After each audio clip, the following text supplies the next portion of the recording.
Okay, all right. We're going to have a chat about the two wonderful CDs and a wonderful string trio. The very people in front of me. I'm going to introduce you all of my viewers and so on, to the Vivaldi project. There they are, the Vivaldi project, right in front of your eyes. Uh, Co-directors, violinist Elizabeth Field. Raise your hand. Okay, there's Elizabeth over there. Not that I'm going to remember in 3 minutes. Cellist Stephanie Vial. Yeah, there she is. And the violinist Allison Nyquist. Okay, we're going to try and keep that straight. We all know, everybody who watches these videos knows it's hard to get people in frame, because it all looks great, and then when the magic happens later, when it's reassembled as a split screen, we lose some. So we're going to try and keep everybody as tight as possible, and then also we're going to make use of, hello everybody out there, next time I do a trio, a lazy Susan. How brilliant is that? See? Swivel. How brilliant is that? Anyway, these three are in Durham, North Carolina, and it's whatever. It's late in Durham. The storms have passed. We tried to do an interview some time ago, and oh boy, the weather just crunched everything, knocked everything out. And I think I was sick or something. So for all of those who, yeah, gonna say something? Nope, Oh, nope, nope, nope, nope. anyway, for all of those who think it's easy, it ain't. Okay, that's my blanket statement. We are talking about discovering the classical string trio, 2 volumes so far. I presume there will be more. Um, it's an MSR Classics released 2016 and 2017, the two CDs, with the most incredible, I mean really, wonderful, brilliant, so clear, erudite is a good word for it, booklet notes by Stephanie Vial, wonderful, beautiful, about, there you go, thank you, about this period. And again, remember everybody to use that swivel when somebody wants to speak, to make sure you get in there. And just before we get started here a little bit, here is kind of my take after all these months. I mean, I listened to the two CDs, I took notes, and then we had all things. Today, I spent most of the day, doing my thing, but listening to the two CDs very carefully. And I'm going to want to talk about several very interesting things about performance practice in this period. We're talking about, hang on, let me see here. Just to give everybody an overview of the composers involved in these two CDs: Johann Christian Bach, I'm going to read everybody, but Boccherini, Joseph Haydn, of course, and some that I've never heard of, Felice Giardini. Why the Italians took up on this, I don't know, but Giuseppe Maria Cambini, how am I doing? Vivaldi, of course, because it's the Vivaldi project. Jean-Baptiste Sébastien Breval, French, I presume. Yeah. And so on. But did I mention Carlo Antonio Campione? Stop me! I'm getting crazy with the pronunciations. Having fun. Yeah, it's But great. it's these two CDs so far, and I presume there are going to be others. They should be. Are We're actually gathered to work on the next two CDs. That's why we're here. We're having an intensive practice session to learn new repertoire. wow.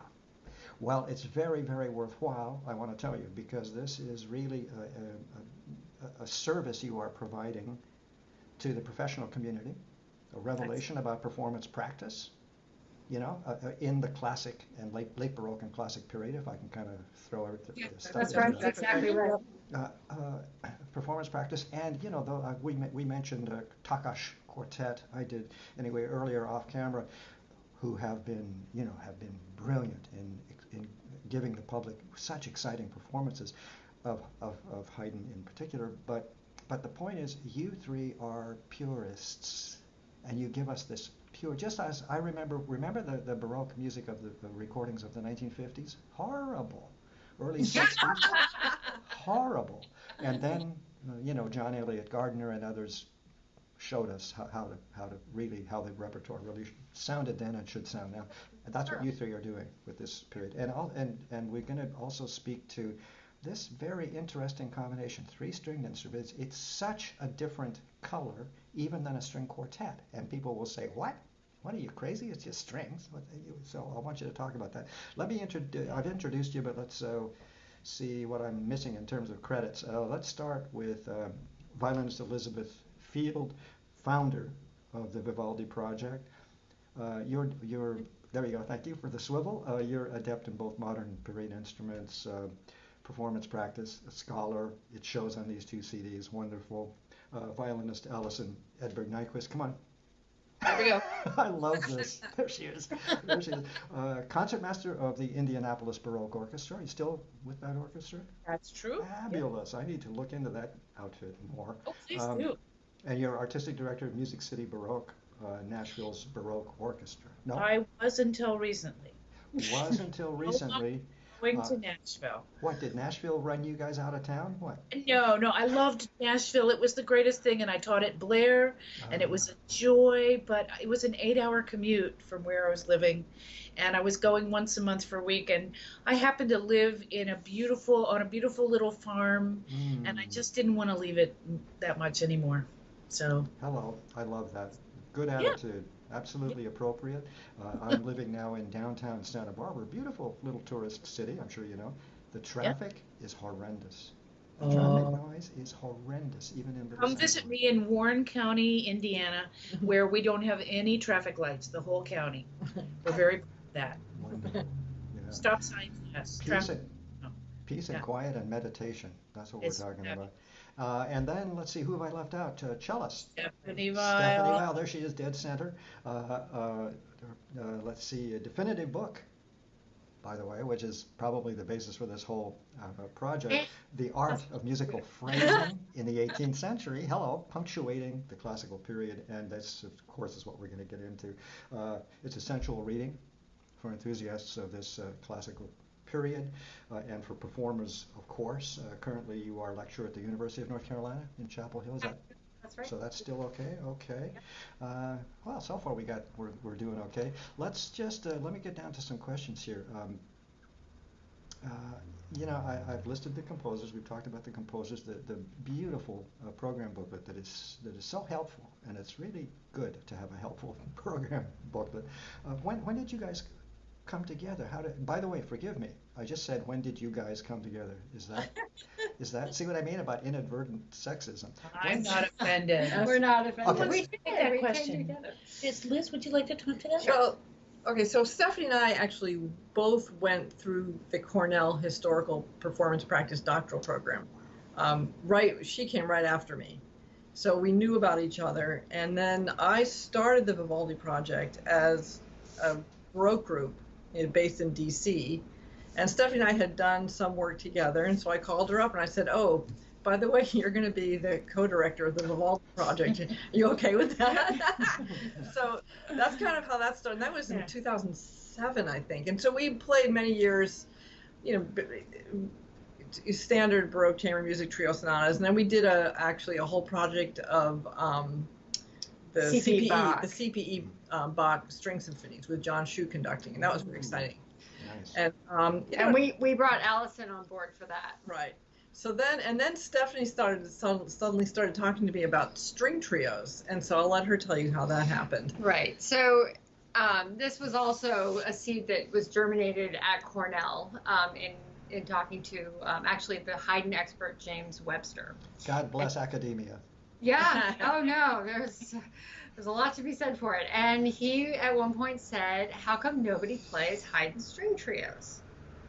And I thought, Haydn wrote string trios? This is what's going on in my head. I would never have said that out loud. But this is what's going on in my head. And I just kind of tucked it away. I knew, of course, Haydn wrote hundreds of baritone trios for the instrument, the baritone, viola, and cello. But he actually wrote 18 string trios. And I knew at some point I had to look at these. And as the three of us played together more and more, I thought, this is the trio to do that. But I thought, I don't want to just play Haydn. Surely there are more. Well, it turns out that in the middle of the 18th century, around 1760, 1770, the number of string trios published in the Breitkopf catalog outnumbered string quartets by a ratio of 5 to 1. And this all appeared in an article by Barry S. Brooke writing about the Haydn trios. He's mentioning all these other composers. But nobody's looking at these other composers. They're just mentioning them. So we thought, we're going to look at these other composers. and it's just been a revelation. It's there are more than 2,000 works to dive into, and we've just scratched the surface. So you have a project that's going to last until the nursing home. Could go on and on and on. She found 2,000 of them so far. Well, I haven't found 2,000. There are. Okay. Yeah, Okay. and It feels like we've read 2,000. How about that? Yeah. I'm finding them. They are there. They're in libraries. A lot of them are even available online. It's just a question of actually looking at them. Yeah. Go ahead. And she is going to remarkable lengths to find some of these. Can you tell your Well, I've written to various libraries in Czechoslovakia and Italy, and I've had all kinds of adventures in speaking to people and calling in friends of my kids who speak Czech, or I should say Czech Republic, not Czechoslovakia. And in Italy, I found one trio where one part was in the violin part was in one library and the cello part was in another library, and trying to get these two libraries to know that they had the same trio, it's been quite an adventure. But it's also been a wonderful. May I give you kudos for starting to sort this monstrous heap out for everybody. Well, it does require sorting, yes. But I mean, including for libraries, if I understood you correctly just now, that some libraries don't know that they have other, Yeah. And of course, these are predominantly swivel the. So there we go. Of course, when she gets these parts, they're predominantly in manuscript. And sometimes this manuscript has been sitting around, so the paper bleeds. So first of all, it's very blobby, and then you've got one page, and the second page is in the back. So Stephanie, we come together, and she gives us this big pile of blobby manuscripts, and we have to then start sorting through them. And you have to. It's kind of like being a detective. Yeah. Because some of those blobby manuscripts have some real gems or treasures in them, and some of them are just blobby. And also, I'm just thinking of rehearsal time. Oh, okay. She's run off to get a piece of paper, and I'm just yes, to show you a blob. Okay. Stephanie has. This is the last time I was here. This was my assignment. Let's have a look. Oh, what a mess. Yeah, but what a mess. It looks like what do you call that? Where they took sections out of Mueller's report. Yeah. It looks somewhat redacted. So yes. But actually, that turned out to be a rather good little trio in the Moravian Archive in Winston-Salem, and I made a version of it on the computer, and we are going to practice it tomorrow. Right. All I hear by is Leopold Hoffmann, a wonderful Viennese composer that many of us know, and that's the only copy of that trio that we think exists, possibly. Wow, what a service! And also just about the idea of I've done the grout when I was a kid in music school. All that stuff, all these names, they're mentioned, works, pieces, all that stuff that I've read about, and I knew damn well I would never ever hear any of this, and part of me couldn't have cared less because we were all kind of focused on the big guys. The miracle of the new age of this modern time is the discovery and you can actually get to it. Yeah.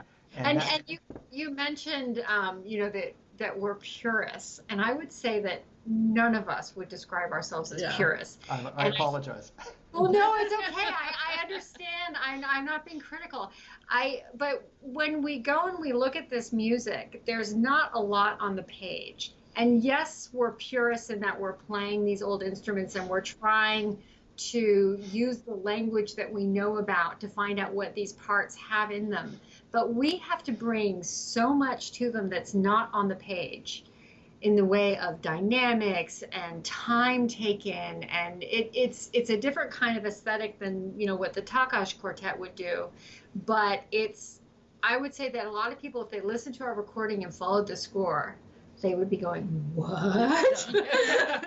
Why? Where does it say to do that? But, I'd like well, thanks for correcting me. I guess because Takash. Well, no, not a correction. It's more of it's a different aesthetic. It's a different way of looking at it. I think. Can I say that you three play like Velvet? Yes, you may. Yes. Okay, good. We're getting somewhere. We don't object to purists. We're just it takes us aback. No, I mean the thing is, I think that's at least for me, and I think for them too. That's one of the attractions of this particular genre of music, and from this particular period. It's unique in that it demands an incredible amount of personal commitment and involvement. You have to take it and own it. And so, and there you have to imbue it with this infinite palette of expression. And I assume it's overwhelmingly or text. There's just not much of anything in terms of dynamics or other indications. Yeah, absolutely. There's nothing. If you just feed what's on the page through a MIDI computer, for example, I mean, really, it just doesn't sound like anything at all. And it sounds, and my analogy always, it sounds as if somebody is reading a script in a foreign language and pronouncing it perfectly, but with no meaning. So it can't. It's not just about design, and it's this whole world of unnotated expression.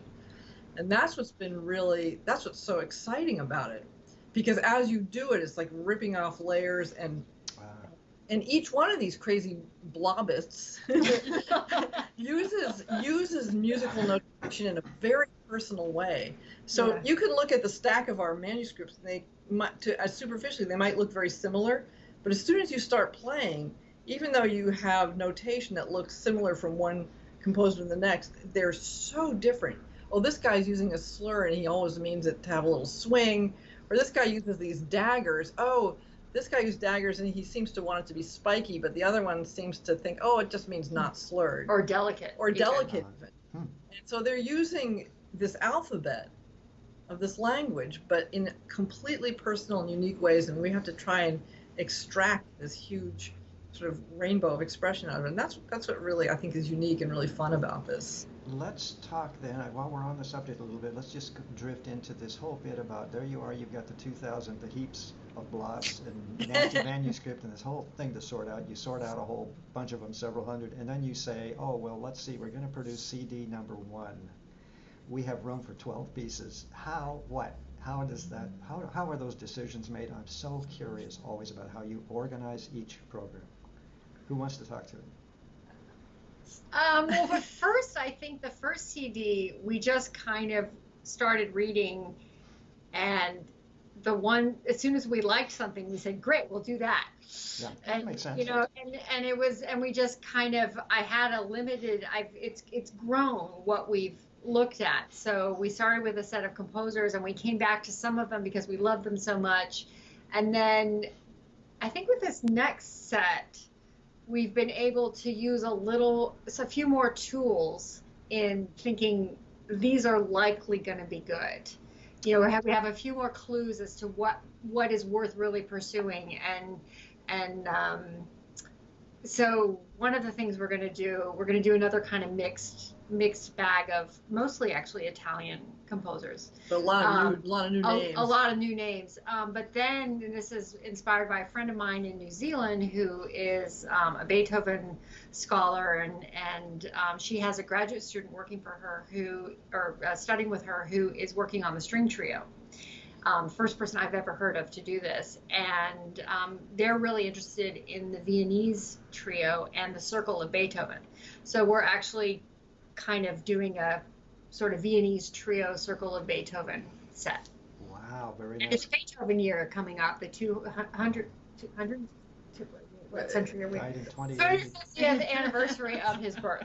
Oh, of his birth, okay. Yes. By the way, I wanted to point out, apparently, were you rehearsing before? I see the music stands in the back. Yes, That's right. Yeah. We've been at it all day, today and yesterday, and we have another day tomorrow. One more day. Yeah. And you love every minute of it? Come on. Well, Allison, do we love every minute of it? Yeah, with breaks, yes. Very essential, I'm sure. Let's talk about performance practice, because I was not clear, and I did overhear, I thought something about old instruments. Are you performing on authentic instruments? Yes. Yeah. Whatever that means, yeah. Whatever that means, because, yeah, exactly. In other words, I understand that in Baroque repertoire, but we're moving into the classic period, the stronger, the larger bows, all that. What's the compromise? How does that work? We always have two bows out because we're never quite sure which bow suits the piece. And sometimes a later piece will need an earlier bow, and an earlier piece will need a later bow. It existed at the time, but different. You know, not everybody had all the new equipment, so it's not straightforward. And generally, once the viola is introduced, we're in the transitional bows period. I don't think we've used Baroque bows, but for example, the Haydn trios we play with Baroque bows. and Because they're very early. very early. I was curious. Yeah. Yeah, Be- they're be- because early. it leads me to the sound that that we discussed off camera. Yeah. It is such a beautiful, pure, clean sound. I'm going to deliberately use the word non-vibrato, which is your cue to launch into Yes. this thing about Launch using into it. vibrato or not. Who It's wants interesting. to deal with that? I'll take that first. Well, I mean, part of what you're hearing is because these are pure gut strings, and the instruments are from most of us are playing pretty newish. Well, hers is old, but mine's a new instrument that is a copy of what an Amati was when it was new. When it was new, it was when these pieces were written. So part of it, and that instrument was designed to be very resonant. So there is instrumental quality that you get, that what you're calling clean and pure. But the other thing is to realize what vibrato really is. And vibrato is something that has developed through the 20th century as the tension on string instruments was increased. And it was increased to, basically they sacrificed the original resonance of the instrument, they changed the design of it to make it one that would project. And then as you project, you lose the resonance, so you lose a lot of harmonics, so then people added vibrato to kind of increase the breadth of the sound. So what you're used to is in the 20th century playing, the vibrato is an integral part of tone production. So the problem for us, and in my philosophy, you can never be expressive by subtraction.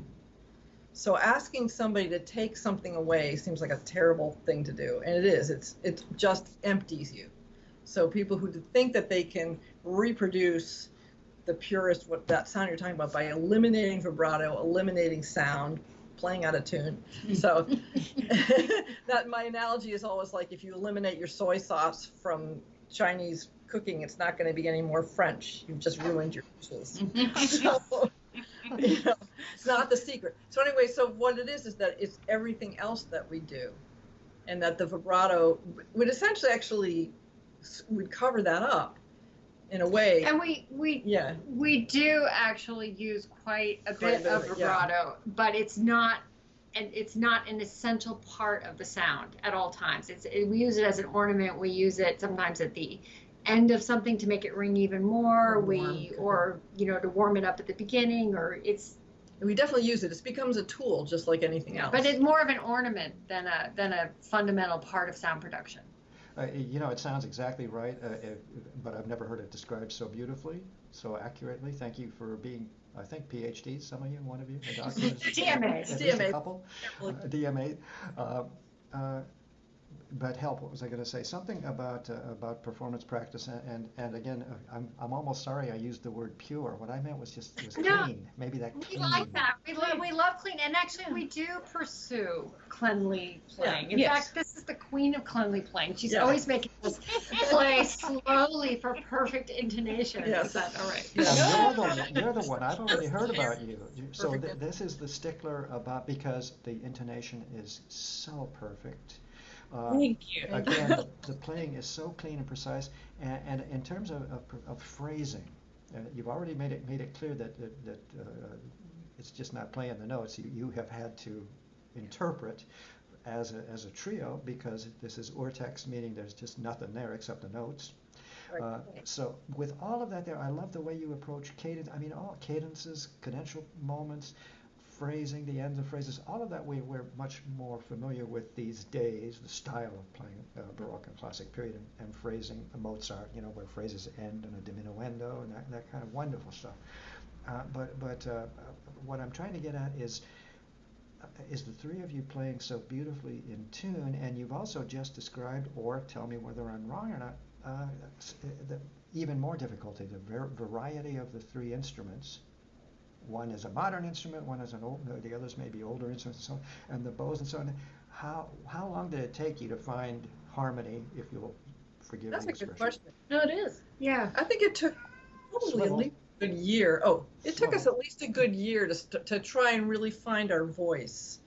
Because I think that's what it is when people play together, the voice is this collection of the individuals. Yeah. And then it's a unique voice that then you mold and tweak and I as the bottom of the trio, I have to say these two are such a great combination because they're very different and they have different strengths. And so, Liz tends to be, What? Very careful. Watch out. Well, she has an energy that's very different from Allison's kind of energy, and so they bring each other. They kind of bring each other towards each other, and so and this is almost more important in a trio than in a string quartet, because there's no other. In a way, there's nowhere to hide, and every voice is almost more of an equal partner, I would say, at all times. And there's always this dialogue back and forth. Sometimes I get to have my say, but often it's the two of them going at it. And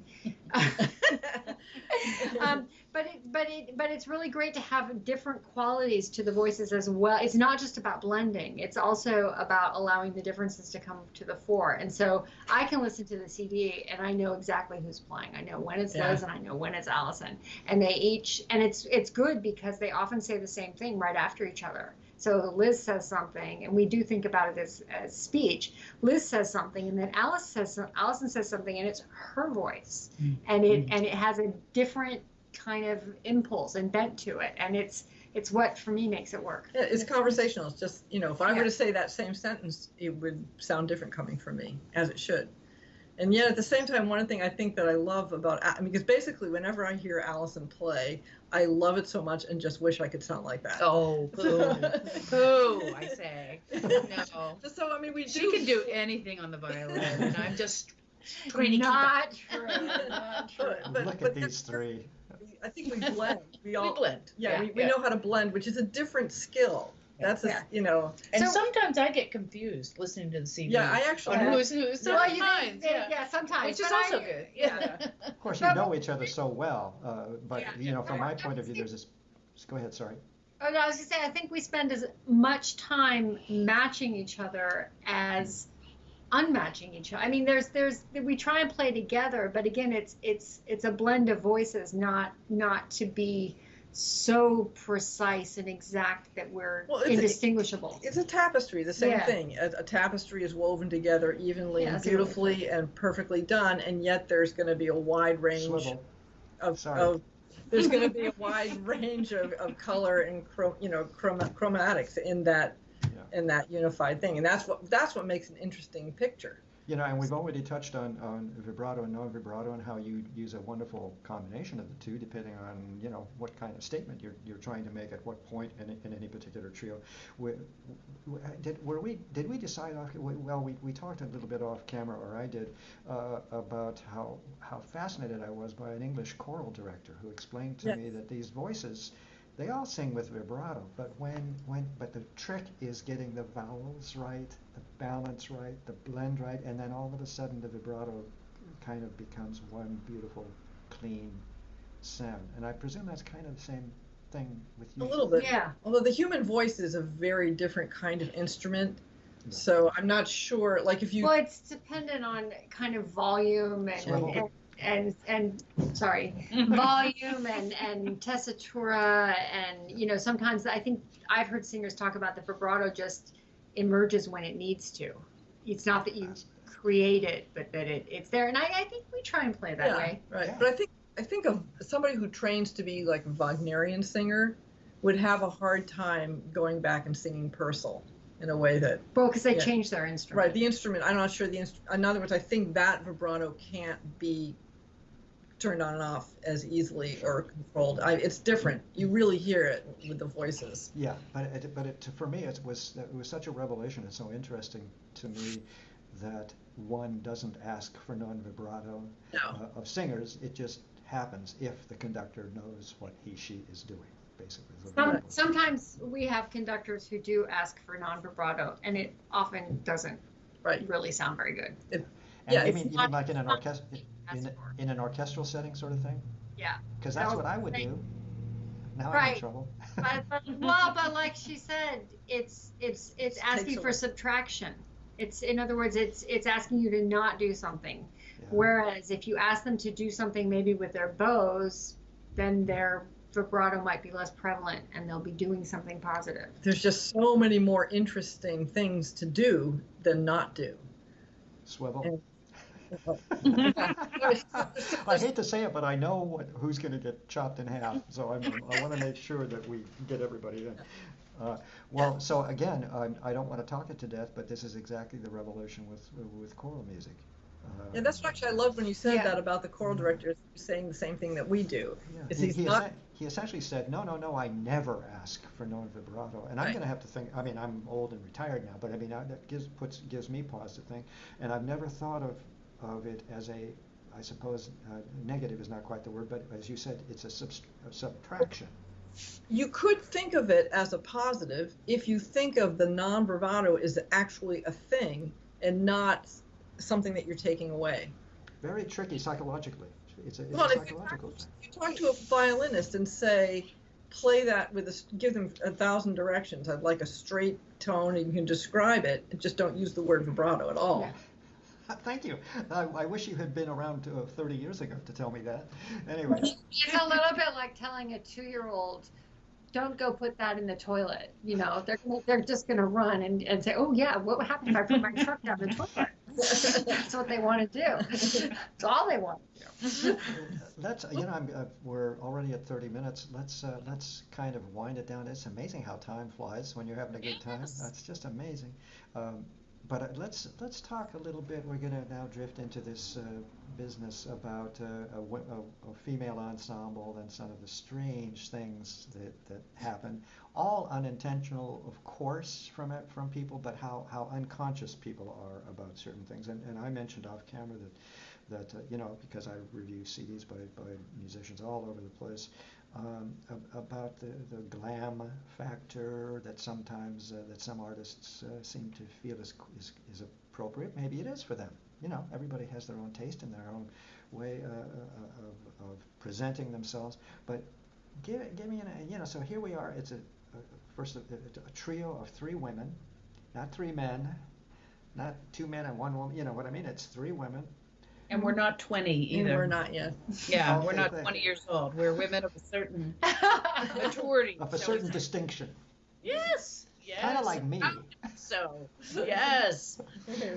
So give me an anecdote, because it's not the situation that we're discussing is a little bit sensitive, but it's also really important about how we need to help educate presenters Well, and public.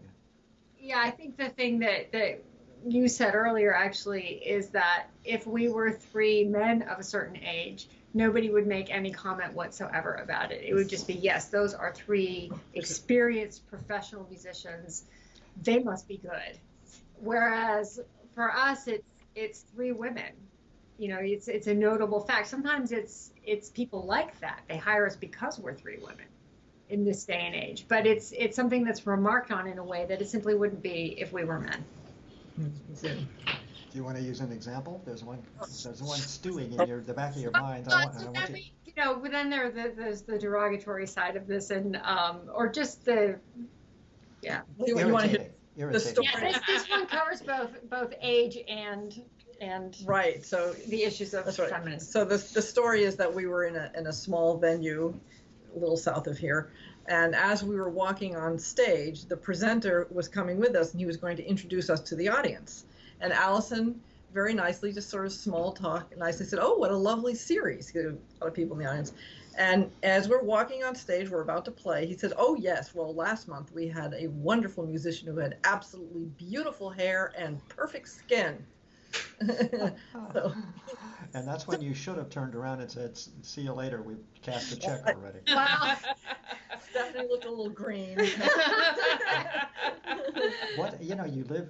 It's this idea of I think valuing the very young as well, of this kind of amazing young girl with everything perfect and beautiful and then plays well. And that, I think that's been part of our culture. It's a visual culture. I mean, that's why girls always played the piano, because they looked beautiful while they were playing it. Their mothers had them educated. I mean, this is just part of our culture. And you don't really say that so much even about a handsome young man.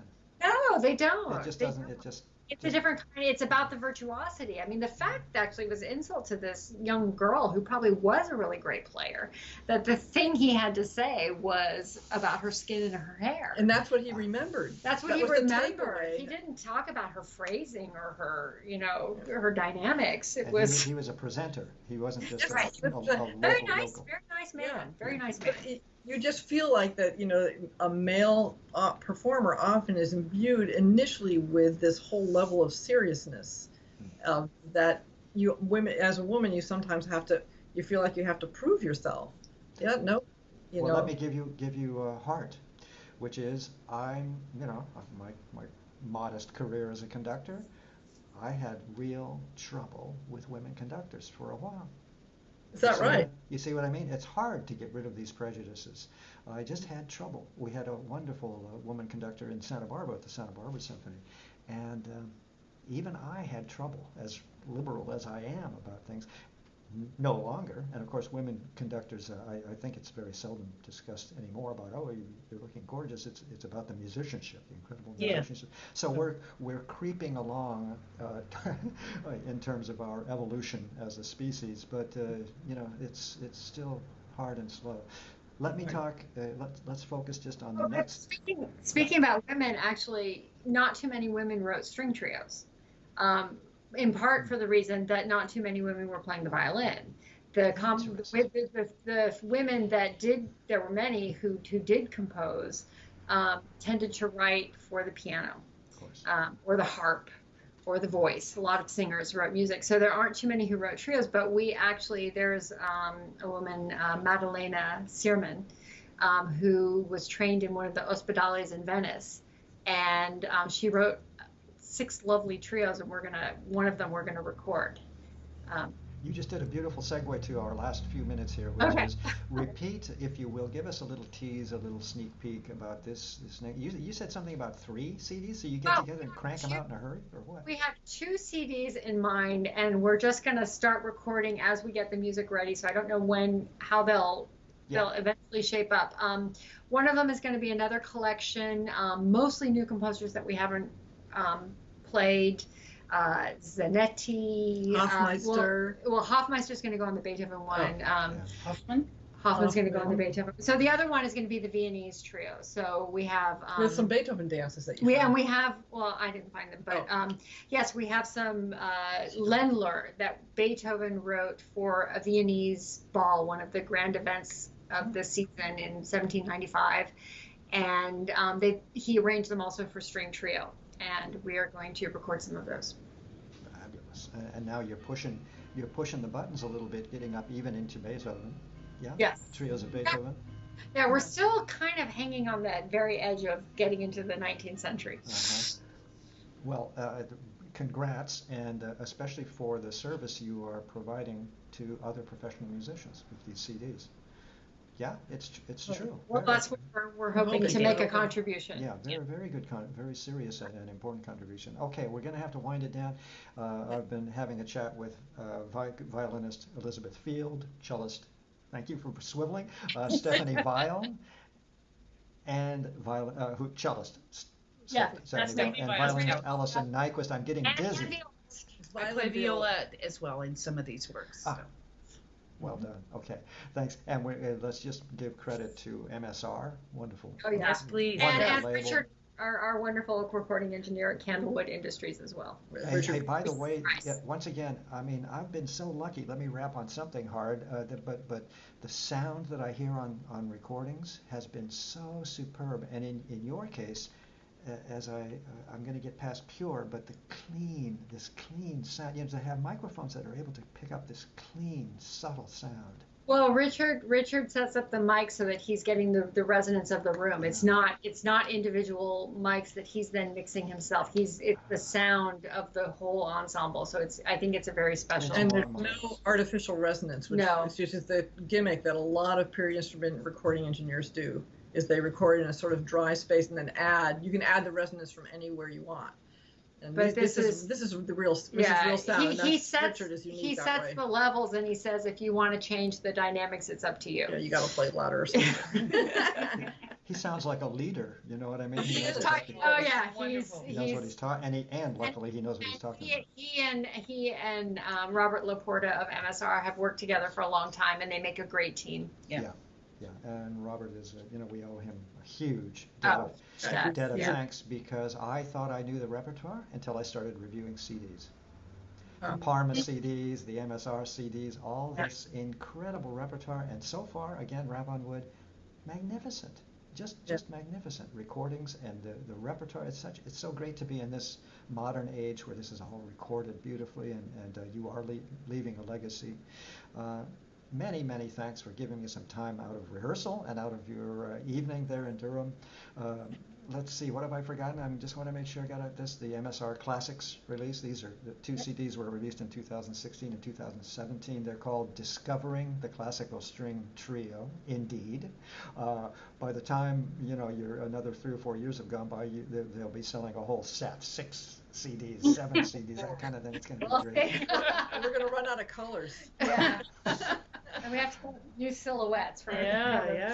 And as I say when I remember to say so, all of this is going to go up on performingartsreview.net, the interview, the links to buy the CDs, the web pages for you all, and all that good stuff.